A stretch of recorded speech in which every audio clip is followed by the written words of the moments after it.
America is that animal who hunts for nothing but oil, and its latest prey is none other than Nigeria.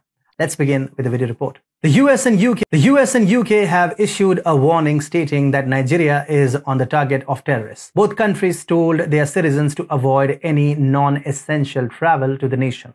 Their designated places like shopping malls, places of worship, schools, restaurants, and international organizations, etc. as the potential targets. However, no credible source or intelligence was provided by the US and the UK to corroborate their claims. There have been several security problems in Nigeria. In fact, there was a prison break in July in which about 400 prisoners escaped from jail.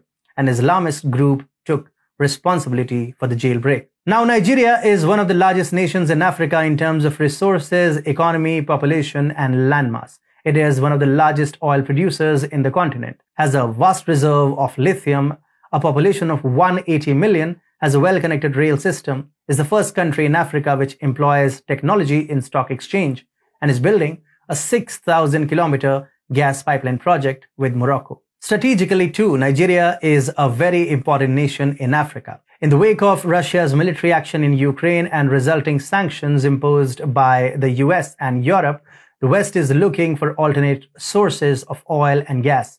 One of the alternate sources is Nigeria, as it is one of the biggest oil producers in Africa. The US and Europe are making numerous attempts to get their hands on Nigerian oil. Now, we at TFI Global explained that how since the Russia-Ukraine conflict, oil theft has increased manifold and additionally is being committed in Nigeria by multinational oil companies. The Nigerian Navy uncovered crude oil flowing from an oil head, and the response of the company which owned it upon being informed of the spill was suspicious and pointed to a nexus being run by these corporations on the orders of their masters in the West. Mele Kyari, the director of the Nigerian National Petroleum Company, stated that about 600,000 barrels of oil or more are being stolen per day.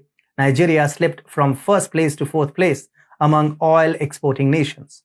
And for the first time since 1990, oil production of Nigeria dropped below 1 million barrels per day. The Nigerian government is very concerned about this development. It announced that it will launch an operation to stop the rampant theft of its oil and will use helicopters, aircraft, and armored vehicles for this purpose. Now, when it comes to clean energy technology, the US aspires to become an expert in this field. It is actively taking part in developing its renewable energy sector, and one of the aspects is the electric vehicle industry. Recently, Nigeria's Minister of Mines and Steam Development, Olamilekan Adegbite, rejected the proposal of the world's richest man, Elon Musk. Tesla offered to mine lithium in Nigeria, which he turned down.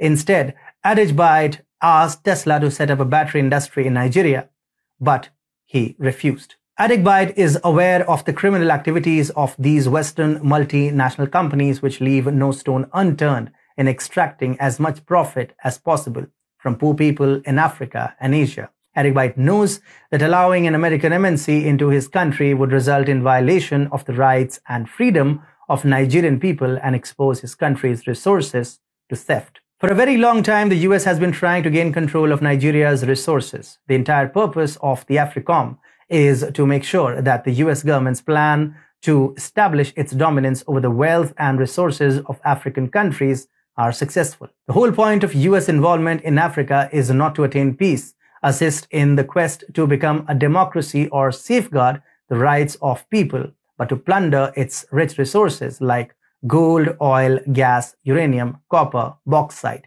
diamond, iron ore, etc. Nigeria is one of the richest and largest countries in Africa. Now, we explained how Boko Haram is an offshoot of the CIA. One of the most infamous strategies of the US is to deliberately create trouble in other countries and then suggest its solution. The US did this in Afghanistan, which even Hillary Clinton admitted. She publicly acknowledged her role in providing funds and weapons to the Taliban to counter Russian influence and secure freedom for Afghans. However, today, the same Taliban is brutalizing civilians and ravaging a once thriving nation. The US is doing everything in its power to capture Africa's resources. In countries like Ethiopia, Biden and his allies are actively providing funds and arms to the TPLF to establish their control over the entire Horn of Africa region, which has rich deposits of petroleum, natural gas, hydropower, potash, salt, etc. In light of these facts and circumstances, as the US was not successful in establishing its control over Nigeria's resources, therefore it has decided to activate its creation in the name of Boko Haram. This warning by the US and UK is meant to create chaos and instability in Nigeria, taking advantage of which Boko Haram will increase its activities and through that instability. Boko Haram will try to capture the control of resources for Biden and his allies. It is amidst this chaos that USA will enter the scenario as a savior on a mission to protect Nigeria. But one needs to be aware of the wolf. Please subscribe to Chi Boy's YouTube.